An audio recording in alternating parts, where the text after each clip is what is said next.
نہ میں وہابی نہ میں بابی، میں ہوں مسلم علمی کتابی، نہ میں وہابی نہ میں بابی، میں ہوں مسلم علمی کتابی۔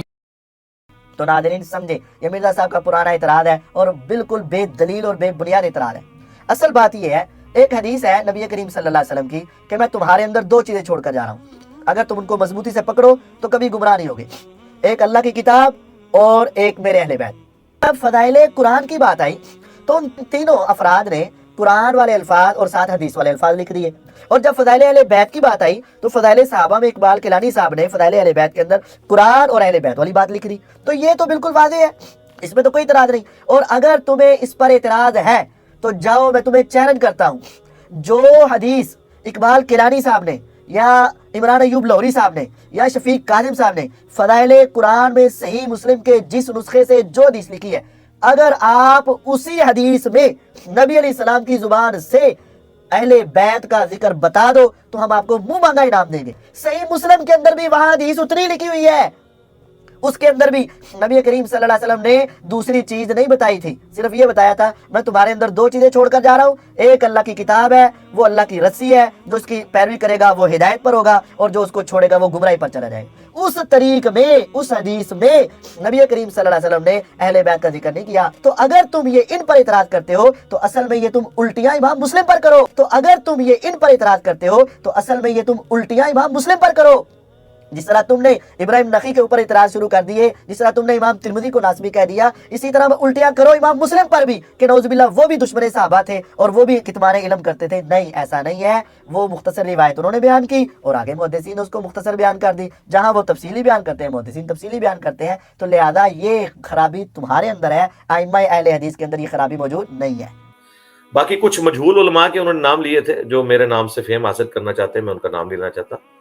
آپ ان علماء کے لیے اتنا ہی کافی ہے کہ وہ کتنا جھوٹ بولتے ہیں میڈیا کے اوپر۔ ان میں سے ایک عالم نے اگلے دن اہل حدیث وہابیوں کے 3 مولوی جن کے میں نے حوالہ دیا تھا کہ انہوں نے صحیح مسلم کی حدیث میں تعریف کی ہے، اقبال کیلانی نے فضائل قرآن کتاب میں، عمران ایوب لاہوری نے جماعت الدعوہ کا جو عالم ہے فضائل قرآن کتاب میں، اور ایک اور ہے شفیق کاظم شفیق نے فضائل قرآن، وہ بھی جماعت الدعوہ کا ہے۔ تینوں نے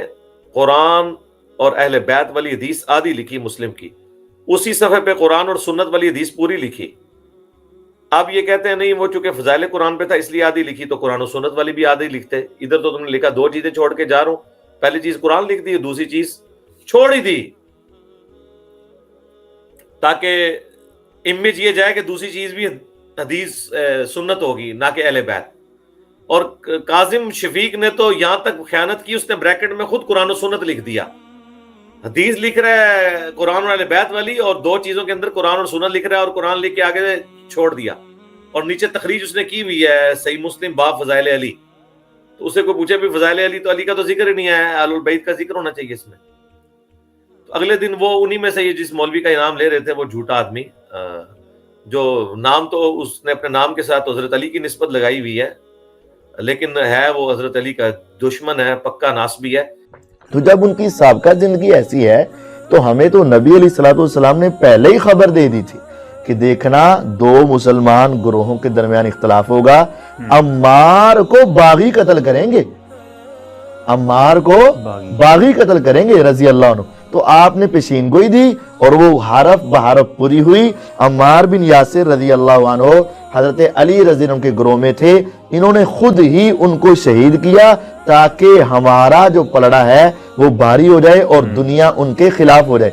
اس نے اپنے بابے کے دفاع کے لیے کہا کہ امام مسلم کے اوپر بھی الزام لگاؤ، وہ بھی آدھی سند لے کے آئے ہیں۔ تو اگر تم یہ ان پر اعتراض کرتے ہو تو اصل میں یہ تم الٹیاں امام مسلم پر کرو۔ حالانکہ اس ظالم کو پتہ ہی نہیں ہے کہ امام مسلم جب بھی ایک سے زیادہ اسناد لے کے آتے ہیں نا تو باقاعدہ ساتھ لکھتے ہیں وہ کہ میں اب جو یہ سند لے کے آ رہا ہوں اس میں کون سے الفاظ جو ہیں وہ اضافی ہیں اور کون سے پچھلے والے ہیں۔ اس ظالم شخص نے جس مسلم کی حدیث کا حوالہ دیا 6226 6225 سے 6228 تک تھا نا، 6226 کا اس نے کہا کہ اس میں تو امام مسلم بھی آدھی حدیث لے کے آئے، صرف قرآن کا ذکر ہے، لیکن آپ غور سے پڑھیں اس میں امام مسلم نے لکھا ہے کہ اس سند میں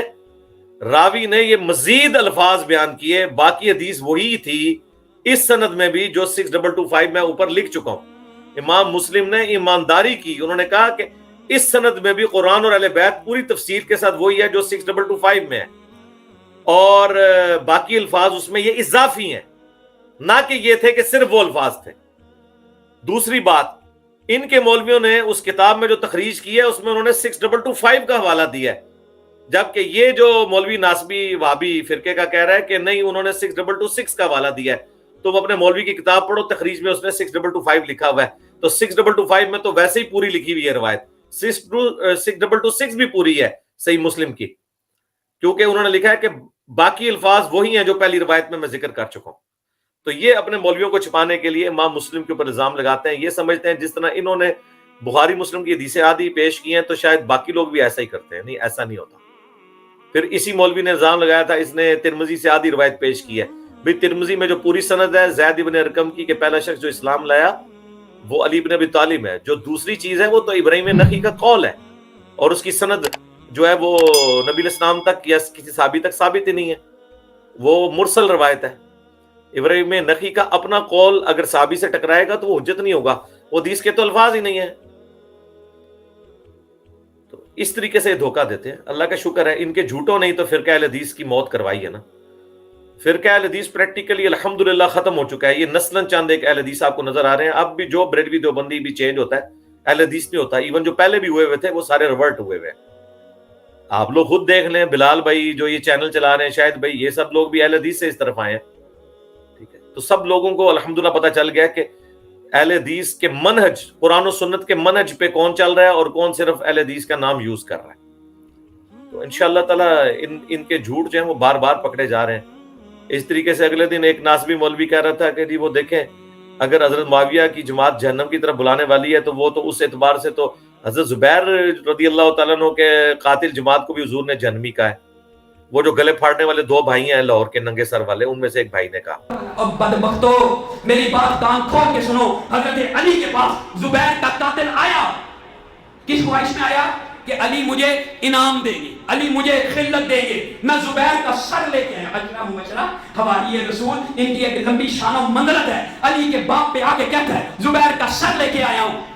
حضرت علی نے کیا جواب دیا؟ ان کے لشکر میں تھا، لیکن اللہ کی قسم علی زبیر کے قتل سے ویسے ہی بری ہے جیسے امیر معاویہ عمار کے قتل سے بری ہے۔ حضرت علی نے کیا کہا زبیر کو کہ قاتل کو، اور تجھے جہنم کی بشارت ہو، تو نے اس کا سر قلم کیا ہے کہ جس کے بارے میں نے خود رسول اللہ سے سنا، ہر نبی کا ایک حواری ہوتا ہے اور میرا حواری زبیر ہے۔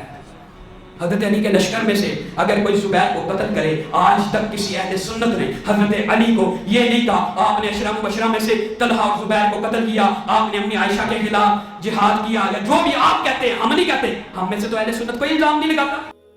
اب ان بیچاروں کو حدیثوں سے شغف ہی نہیں، یہ بھی اپنے بابوں کے نقال ہیں۔ ہم نے تو ابن تیمیہ سے لے کے ان کے ابھی تک کے سارے ناسبی قسم کے جو مولوی تھے ساروں کا آپریشن کر دیا، اس بیچارے کو پتہ ہی نہیں ہے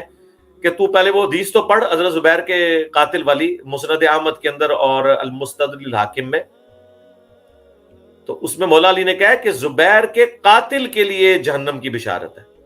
اس جماعت کے لیے نہیں، قاتل کے لیے، اسپیسیفک اس قاتل کے لیے، کیونکہ اس نے اپنی جماعت کو چھوڑا ہے، حضرت علی کی نافرمانی کی ہے، جبکہ حضرت علی کی طرف سے لڑنے والے عمار کو قتل کرنے والے قاتل کے لیے الگ سے حدیث تھی کہ اس کا مال لوٹنے والا اور قتل کرنے والا جہنم میں ہے، مسند احمد کی حدیث، اور وہ ابو الغادیہ تھا، وہ صلح حدیبیہ کا صحابی تھا، اور البانی نے یہاں تک لکھا کہ اگرچہ یہ صلح حدیبیہ کا ہے لیکن اس کی فضیلت اٹھ گئی کیونکہ اس نے عمار کو قتل کیا، لیکن بخاری میں جو الفاظ ہیں وہ ہے کہ عمار کو باغی جماعت قتل کرے گی، پوری معاویہ رضی اللہ تعالیٰ عنہ کی پارٹی کو باغی اور دوزخ کی طرف بلانے والی جماعت کا، حضرت زبیر کو قتل کرنے والی کو جماعت کو نہیں کہا، اس انڈیویجول کو کہا، جرموز کو، اس کا نام جرموز تھا۔ تو یہ بھی ان کے جھوٹ پکڑے گئے ہیں، یہ بھاگ ہی نہیں سکتے، جتنا بھاگتے ہیں نا اتنی یہ وہ بل شٹ کرتے ہیں، اپنے اوپر ہی آ کے ان کے اوپر بل شٹ گرتی ہے انشاءاللہ تعالی۔